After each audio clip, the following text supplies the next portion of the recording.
حضرت غوث اعظم کے والد گزر رہے تھے دریا کنارے، بھوک نے بڑا ستایا، تو دریا کے اندر ایک پھل سیب یا آم اجارا تھا بہتا ہوا، والد صاحب نے ہاتھ ڈالا تو اٹھایا، بھوک بڑی سخت تھی، کھانے کے بعد خیال آیا پتہ نہیں کتنے ٹھنڈا کرنے نہ ڈالا ہو،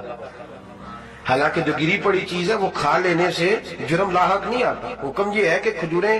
روڑا مار کے گرا کے نہیں کھانی، جو گری ہوئی ہوں وہ اٹھا کے کھا لے تو ناجائز نہیں، وہ گر گئی تھی، اٹھا لیا کھا لیا، خیال آیا اوہ تو کسی کا حق تھا، یہ تو قرضہ ہے، اب پیچھے جدھر سے پانی آ رہا تھا ادھر دوڑے،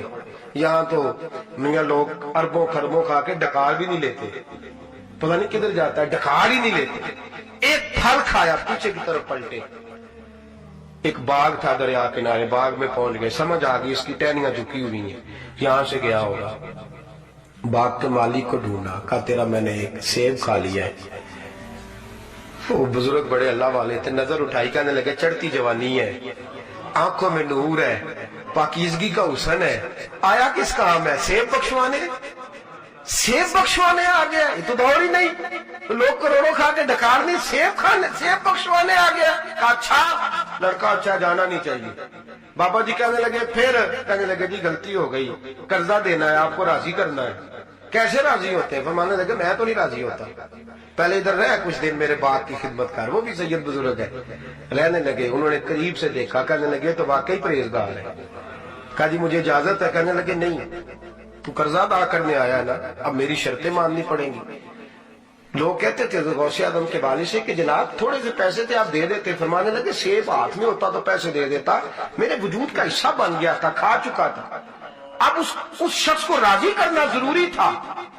جس کا میں نے کھایا تھا، اس کو راضی جیسے وہ راضی ہوتا ہے، طے کرتا نا خریدتے وقت تو پھر تو طے ہو جاتا، 2 دن آ رہا ہے، اب تو میں کھا چکا، اب تو وہ اپنی مرضی کا ریٹ لگائے گا، اب میں پھنس گیا الجھ گیا، فرماتے کہا کیا لیں گے، اتنے دن خدمت کرائی اب کیا کرنا ہے، کہنے لگے میری بیٹی سے شادی کرنی پڑے گی، اچھا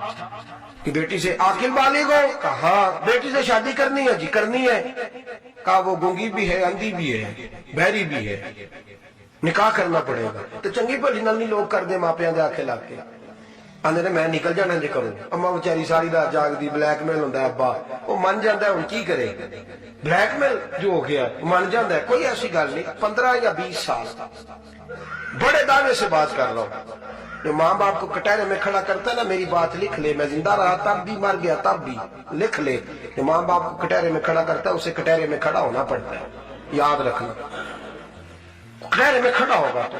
اور یہ میری بات یاد آئے گی، آپ سوچیں گے یہ 20 سال کے بعد بھی پرانی نہیں ہوگی، یہ ایسے لگے گا جیسے آج آپ کے قانون، ماں باپ کو کبھی کٹہرے میں کھڑا نہ کرنا، ان سے کبھی سوال جواب نہ کرنا، بڑھاپے میں جب کٹہرے میں بندے کو کھڑا ہونا پڑتا ہے، ٹانگیں نہیں کامتی، دل کامتا ہے، روح کامتی ہے، جب تیری کامتے گی تجھے پتہ چلے گا یہ کتنا کربناک، یہ دردناک نہیں، یہ کربناک مسئلہ ہے، کہا غوث اعظم کے والد، اچھا ٹھیک ہے جناب اندھی بہری سے میں کر لیتا ہوں لیکن آپ مجھے قرضہ تو معاف کر دیں گے نا، کہا ہو گیا اندھی بہری کے ساتھ ہی شادی کر لیتا ہوں، کہتے نکاح ہوا، رات کو کمرے میں گیا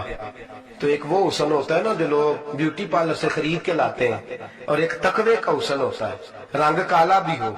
لیکن پرہیزگاری ہو تو وہ ماتھے پہ نورانیت نظر آتی ہے، فرماتے میں اپنی بیوی کے حجرے میں گیا، کمر حجرہ عروسی میں گیا تو میں نے حوروں سے ملتی جلتی عورت دیکھی، اور اس کے چہرے پر میں نے پاکیزگی کا نور دیکھا، تقوی اور طہارت کی معصومیت دیکھی، تو میں دوڑ کے باہر آیا، میں نے کہا یہ وہ نہیں، میں نے کہا بزرگوں غلطی ہو گئی ہے تو آپ نے کوئی اور بھیج دیا، وہ تو اندھی بہری گونگی تھی، تو غوث اعظم کے نانا فرمانے لگے بیٹا تو اگر قرضے ادا کرتا کرتا سیب کے اتنے تقوی والا یہاں تک آیا تو تیرے لیے بھی تو اللہ نے کوئی پرہیزگار ہی تیار کر کے رکھنی تھی نا، تیرے لیے بھی تو کوئی پرہیزگار ہی آنی تھی نا، کیا مطلب، فرمانے لگے میری بیٹی جب سے پیدا ہوئی ہے آج تک اس نے غیر محرم کی طرف دیکھا نہیں تو اندھی ہوئی نا، جب سے پیدا ہوئی ہے کوئی غلط بات اس کی زبان پہ آئی ہی نہیں تو گونگی ہوئی نا زمانے کے حساب سے، اسے وہ زمانے کی چلاکیاں بول چال نہیں آتی، گونگی ہے لوگوں کی نظر، کہا میری بیٹی کوئی غلط بات کرنے لگتا ہے تو کانوں میں انگلیاں لے لیتی ہے تو پھر یہ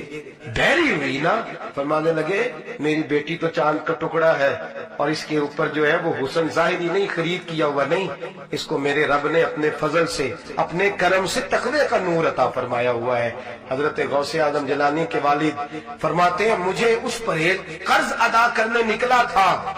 اور میں ایک حور خرید کے لایا۔ فرماتے ہیں چند لمحے اس خاتون کے ساتھ گزرے اور کچھ مہینوں کے بعد رب نے بیٹا دیا تو لوگ غوث اعظم اس کو کہنے لگے۔ زمانے میں عبد القادر جیلانی کے نعرے لگنے لگے اور غوث اعظم درمیان اولیاء جو محمد درمیان انبیاء صلی اللہ علیہ وسلم۔ غوث اعظم کا اولیاء میں وہی مقام ہے جو نبیوں میں محمد مصطفیٰ کا مقام ہے۔ تو قرض ادا کرنے نکلے تھے، رب نے کیا نوازا، کس انداز میں بھیجا۔